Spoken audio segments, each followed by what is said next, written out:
రాజకీయాల్లో చెరగని ముద్ర వేసిన వైఎస్ఆర్ వారసుని నేనే అంటూ కాంగ్రెస్ హైకమాండ్ ధిక్కరించిన వ్యక్తి జగన్మోహన్ రెడ్డి. మరి సొంత పార్టీలో అధికారంలోకి వచ్చిన జగన్ సీఎం కుర్చీలో కూర్చొని మీసం మేలేశారు. 151 అసెంబ్లీ సీట్లతో తిరుగులేని మెజార్టీతో 2019 ఎన్నికల్లో గెలిచి అధికారం పొందారు. ఇప్పుడు వై నాట్ 175 అంటూ మరోసారి ఏపీలో పవర్లోకి రావడానికి సర్వశక్తులు ఒడ్డుతున్నారు వైఎస్ జగన్మోహన్ రెడ్డి. ఇక ఇదే విషయం ప్రతినిధి శ్రీరామ్ మరింత సమాచారాన్ని అందిస్తారు. 2024 ఎన్నికలలో ఏపీలో ప్రత్యేకమైన పరిస్థితులు నెలకొన్నాయని చెప్పుకోవచ్చు. ముఖ్యంగా 2 జాతీయ పార్టీలు, 2 ప్రాంతీయ పార్టీలు కూడా 2 కుటుంబాల చేతుల్లోనే ఉన్నాయి. ఇక వివరాలలోకి వెళితే వైఎస్ఆర్సీపీ పార్టీ తరపున ఆ పార్టీ అధ్యక్షులుగా పూర్తి స్థాయిలో కూడా జగన్మోహన్ రెడ్డే ఉన్నారు. ఆ పార్టీ వ్యవహారాలు, కర్త కర్మ క్రియ అంతా కూడా ఆయనే వ్యవహరిస్తూ ఉన్నారు. ముఖ్యంగా వైఎస్ రాజశేఖర రెడ్డి మరణం తర్వాత కాంగ్రెస్ పార్టీ అధిష్టానాన్ని ఎదిరించి సొంతగా పార్టీ పెట్టుకొని ఆయన ఎన్నికల్లో పోటీ చేశారు. 2014లో ఎదురు దెబ్బ తిన్నప్పటికీ కూడా 2019 నాటికి పూర్తి స్థాయిలో కూడా పుంజుకున్నారు. పాదయాత్ర ద్వారా రాష్ట్ర వ్యాప్తంగా కూడా ఆయన పర్యటించారు. ఆ ఎన్నికల్లో 151కి 151 సీట్లు కూడా సాధించి దేశంలోనే ఒక ప్రధాన ప్రాంతీయ పార్టీగా ఎదిగారు. అలాగే కేంద్రంలో కూడా కీలకంగా వ్యవహరిస్తూ వస్తున్నారు. ఈ నేపథ్యంలోనే 2024 ఎన్నికలకు సంబంధించి కూడా జగన్మోహన్ రెడ్డి వై నాట్ 175 అంటూ ముందుకు వెళ్తున్న పరిస్థితులు అయితే ఏపీ రాజకీయాల్లో కనిపిస్తున్నాయి. వచ్చే ఎన్నికల్లో రిజల్ట్ ఎలా ఉన్నప్పటికీ కూడా వైఎస్ఆర్సీపీ ఇప్పటికే ఎన్నికల వ్యూహాలకు పదును పెడుతోంది. ప్రస్తుతం వైఎస్ఆర్సీపీ అధికారంలో ఉన్న నేపథ్యంలో 2024 ఎన్నికల్లో గెలుపొందడం ఆ పార్టీకి కీలకంగా మారింది. ఆ దిశగానే ఆ పార్టీ నేతలు అడుగులు వేస్తున్నారు. ఇక ఏపీలో కాంగ్రెస్ పార్టీ గురించి ప్రత్యేకంగా చెప్పుకోనవసరం లేదు. 2014లో రాష్ట్ర విభజన తర్వాత ఏపీలో ఆ పార్టీ కరుమరుగైపోయిందని చెప్పుకోవచ్చు. ఇక 2019 విషయానికి వస్తే ఆ పార్టీకి బరిలోకి అభ్యర్థులను నిలపటానికి అభ్యర్థులే కరువైన పరిస్థితి. అటువంటి పరిస్థితి నుంచి బయటపడాలని ప్రస్తుతం కాంగ్రెస్ పార్టీ గట్టిగా ప్రయత్నిస్తోంది.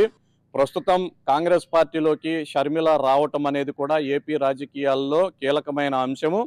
ఇటు వైఎస్ఆర్సీపీ తరపున జగన్మోహన్ రెడ్డి, కాంగ్రెస్ పార్టీ తరపున షర్మిల అన్నా చెల్లెళ్ళు ఇద్దరూ కూడా ప్రత్యర్థులుగా ఈ ఎన్నికల్లో తలపడబోతున్నారు.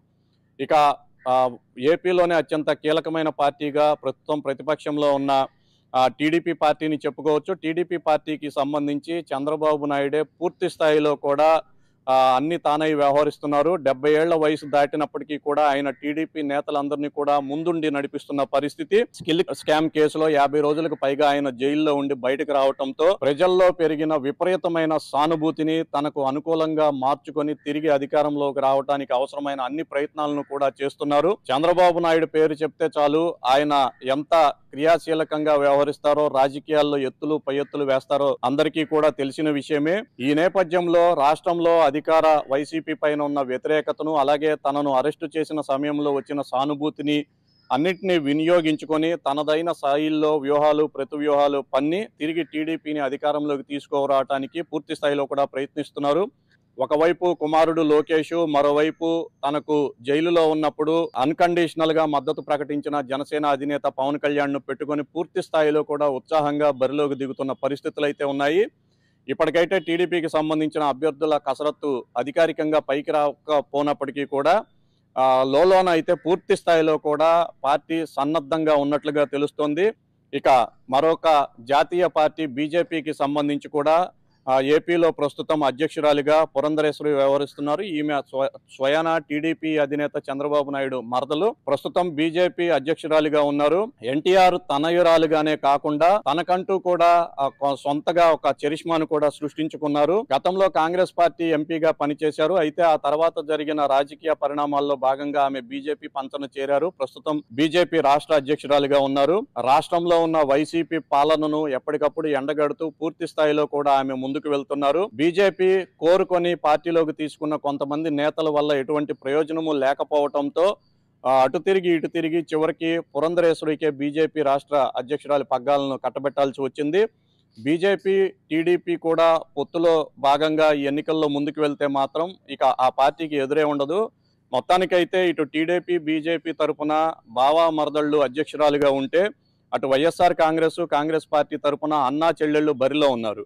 ఈ పొత్తులు ఆఖరి నిమిషంలో ఎటు మారతాయి అనే కొంత అనిశ్చిత ఉన్నప్పటికీ కూడా ప్రస్తుతానికైతే జనసేన టీడీపీ కలిసి ఉన్నాయి, బీజేపీ కూడా కలిసి వచ్చే అవకాశాలు ఉన్నట్లుగా ప్రచారం అయితే సాగుతుంది. మరోవైపు కాంగ్రెస్ పార్టీ గత ఎన్నికల్లో అంటే 2018లో తెలంగాణలో జరిగిన ఎన్నికల్లో టీడీపీతో పొత్తు పెట్టుకొని వెళ్ళింది.